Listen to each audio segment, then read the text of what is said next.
Salam sukses. Oke, hari ini kita akan membahas lanjutan daripada materi bicara wilayah dan tata ruang yang sudah kita analisis. Apa yang mau kita bahas pada saat ini itu bicara tentang pembangunan dan pertumbuhan wilayah. Pembangunan dan pertumbuhan wilayah. Oke ya. Bicara tentang pembangunan dan pertumbuhan wilayah, kita akan melihat bahwa pembangunan itu pertama sekali dulu definisinya adalah upaya secara sadar dari manusia untuk memanfaatkan lingkungan dalam usaha memenuhi kebutuhan hidupnya. Sementara pembangunan wilayah adalah upaya mencapai pembangunan yang berimbang, balanced development. Pembangunan yang berimbang itu adalah bagaimana terpenuhinya potensi pembangunan sesuai dengan kapasitas pembangunan setiap wilayah atau daerah yang beragam. Itu dia definisinya ya. Kemudian kita akan melanjutkan kepada perencanaan pembangunan wilayah.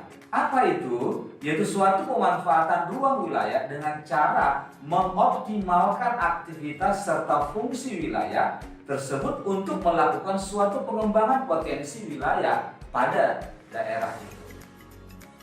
Ya, kemudian kita lihat menurut Al-Qadri, pertumbuhan wilayah merupakan suatu proses dinamika perkembangan internal dan eksternal wilayah tersebut.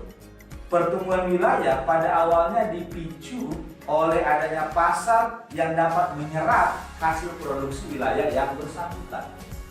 Ya, di mana faktor internal pertumbuhan wilayah itu terdiri atas faktor-faktor pertama, adanya pertumbuhan ekonomi, laju pertumbuhan penduduk, perkembangan permukiman, tingkat pendidikan dan pengetahuan masyarakat, penggunaan teknologi dan budaya dalam masyarakat. Dan faktor internal pertumbuhan wilayah ini akan mengacu pada dua teori. Yang pertama ada yang disebut dengan teori sektor, di mana proses pertumbuhan wilayah berdasarkan asumsi kenaikan pendapatan per kapita akan diikuti oleh relokasi sumber daya. Kemudian teori yang kedua, teori tahap, yaitu tahap-tahap perkembangan wilayah dan menunjukkan syarat-syarat untuk berpindah dari suatu tahap ke tahap yang lainnya. Di mana tahapan pertumbuhan secara internal menurut Perroux yang pertama dimulai dari adanya ekonomi subsistem swasembada, di mana di sini akan didominasi oleh pertanian. Berkembang yang kedua yaitu pada tahap transportasi dan perdagangan maju dan muncul industri sederhana. Kemudian berikutnya tahapan ketiga, perdagangan bertambah dan komunitas pertanian berubah. Naik lagi tahap keempat, penduduk bertambah, pertanian menurun, muncul industri-industri besar. Dan yang kelima, hasil-hasil industri diekspor ke wilayah yang kurang berkembang. Itulah tahapan pertumbuhan wilayah secara internal menurut Perroux ya. Lalu faktor eksternal bagaimana? Kalau bicara faktor eksternal pertumbuhan wilayah, yang pertama adalah bicara tentang pertumbuhan suatu wilayah itu akan dipengaruhi oleh eksploitasi sumber daya alam dan pertumbuhan basis ekspor wilayah yang bersangkutan, serta dipengaruhi oleh adanya tingkat permintaan eksternal dari wilayah yang lain. Kemudian faktor eksternal kedua adalah model alokasi sumber daya antar wilayah. Model ini mengasumsikan bahwa faktor-faktor produksi, terutama tenaga kerja dan modal, akan mengalir dari wilayah dengan upah yang rendah ke wilayah dengan tingkat upah yang relatif tinggi. Ya. Lalu bagaimana penentuan pusat pertumbuhan wilayah? Itu dimulai dari potensi wilayahnya, ada muncul teori tempat sentral, teori sektor, teori kutub pertumbuhan, dan daya dukung pertumbuhan wilayah. Bahwa bicara potensi wilayah, ini ada kita lihat dari sektor kehidupan dulu, baik fisik atau sosial budaya, dan ini akan menjadi potensi wilayah akan dikembangkan dan akan menjadi modal dalam pusat pertumbuhan. Lalu muncul pusat pertumbuhan. Apa itu pusat pertumbuhan? Merupakan suatu wilayah yang berkembang secara besar, khususnya kegiatan ekonomi, sehingga menjadi pusat pembangunan daerah. Pusat pertumbuhan akan mendorong perkembangan wilayah sekitarnya. Pusat pertumbuhan yang muncul di suatu wilayah akan dipengaruhi oleh karakteristik wilayahnya. Oke, ya. Kemudian Yang berikutnya adalah kita bicara teori tempat sentral, Central Places Theory. Pencetusnya adalah Walter Christaller, bahwa dia mengatakan fungsi kota adalah sebagai pusat pelayanan. Teori ini berdiri tolak dari letak perdagangan dan pelayanan dalam sebuah kota seperti rumah sakit, sekolah, pasar, pusat perbelanjaan, bank, dan sebagainya. Tempat sentral biasanya adalah ibu kota provinsi atau kabupaten. Kenapa? Karena sarana dan prasarananya lengkap dan menarik orang untuk datang. Oke, kemudian yang berikutnya teori sektor. Pencetusnya adalah August Law, bahwa teori ini akan mempertimbangkan pada daerah-daerah ekonomi di mana di sekitar pusat permintaan tinggi dan di wilayah pinggiran permintaan akan lebih sedikit. Itu menurut teorinya ya. Kemudian teori untuk pertumbuhan atau growth pulse theory, pencetusnya adalah Perrow, bahwa dalam teori ini pembangunan sebuah wilayah merupakan hasil dari proses yang tidak terjadi secara serentak, melainkan muncul di tempat-tempat tertentu dengan kecepatan dan intensitas yang berbeda. Oke, Jakarta tentunya akan lebih cepat berkembang dari Tangerang. Kenapa? Karena di sini intensitasnya lebih tinggi. Kemudian pada teori ini mengatakan kutub pertumbuhan itu merupakan suatu tempat atau lokasi yang menjadi pusat pembangunan atau pengembangan. Jadi ya. Kemudian daya dukung pertumbuhan wilayah itu nanti adalah suatu upaya untuk menentukan wilayah pengaruh dari pertumbuhan terhadap wilayah-wilayah lain di sekitarnya. Ada 4 teori nanti yang mau kita bahas di sini. Teori gravitasi, teori titik henti, teori potensi penduduk, dan teori grafik. Oke, yang pertama, teori gravitasi, pencetusnya adalah Newton, diperkuat oleh W.J. Rayleigh. Ini digunakan untuk menentukan kekuatan interaksi antar dua wilayah. Dia menggunakan rumus bahwa kekuatan interaksi antara daerah A dan daerah B sama dengan jumlah penduduk A dikali jumlah penduduk B dibagi dengan jarak A ke B pangkat 2. Ya, jarak A ke B pangkat 2.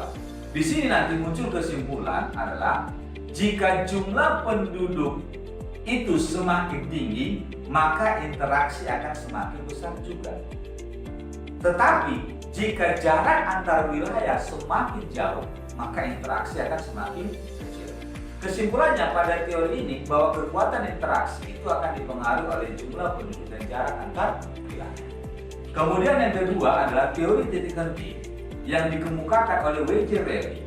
Kalau dia di sini adalah spesifik katanya digunakan untuk mengetahui lokasi di mana unit usaha yang cocok untuk didirikan. Rumus yang digunakan adalah titik henti antara A dan B sama dengan jarak A ke B dibagi nanti dengan konstanta 1 ditambah akar pangkat 2 dari PX, jumlah penduduk yang terbesar, per PY, jumlah penduduk yang lebih kecil. Saya, oke. Kemudian yang ketiga, ini agak lebih sulit sedikit ya, yaitu bicara potensi penduduk. Menurut Peter Hegel, teori ini adalah untuk menentukan potensi interaksi antar dua wilayah atau lebih. Saya asumsikan misalkan ada 3 wilayah A, B, dan C. Maka untuk menentukan potensi penduduk di wilayah A adalah banyaknya jumlah penduduk di A dibagi dengan setengah kali jarak A ke tempat yang memiliki potensi paling dekat. Saya ditambah dengan penduduk di kota B dibagi dengan jarak A ke B pangkat 2 ditambah penduduk di C dibagi dengan jarak A ke C pangkat 2. Ya, sementara potensi penduduk B adalah jumlah penduduk di B dibagi dengan setengah dikali jarak B ke tempat yang paling dekat pangkat 2 tambah jumlah penduduk A dibagi dengan jarak B ke A pangkat 2 tambah jumlah penduduk C dibagi dengan jarak B ke C pangkat 2. Sementara potensi penduduk di C adalah jumlah penduduk C dibagi dengan setengah dari jarak C ke tempat yang paling dekat pangkat 2 ditambah dengan jumlah penduduk di A dibagi dengan jarak C ke A pangkat 2 dan jumlah penduduk B dibagi dengan jarak C ke B pangkat 2. Saya kemudian setelah dapat nilainya, kita bisa mencari persentase masing-masing potensi penduduk yang ada. Bahwa persentase penduduk di A adalah besarnya PPA dibagi dengan potensi penduduk yang terbesar antara A, B, dan C dikali 100%. Persentase potensi penduduk di B adalah PPB dibagi dengan potensi penduduk yang terbesar antara A, B, dan C dikali 100%. Dan potensi penduduk C adalah PPC dibagi dengan potensi penduduk terbesar antara A, B, dan C dikali 100%. Di mana catatan yang harus kita ingat bahwa pusat pelayanan sosial akan lebih baik apabila ditempatkan pada wilayah yang memiliki nilai potensi penduduk yang lebih kecil agar dapat dijangkau dari semua wilayah. Ya, oke.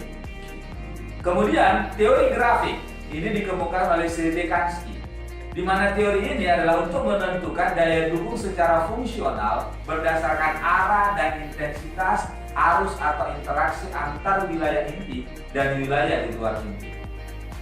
Bahwa itu nanti teori grafis disebut dengan indeks konektivitas dilambangkan dengan beta. Bahwa beta adalah E per V. E itu jumlah jaringan jalan, V itu jumlah kota. Di mana semakin besar nilai E, maka indeks konektivitas akan semakin besar pula. Sehingga jika indeks konektivitas atau beta semakin besar, maka wilayahnya akan semakin cepat berkembang. Oke, itulah dulu materi kita untuk saat ini. Salam sukses, tetap belajar dan semangat.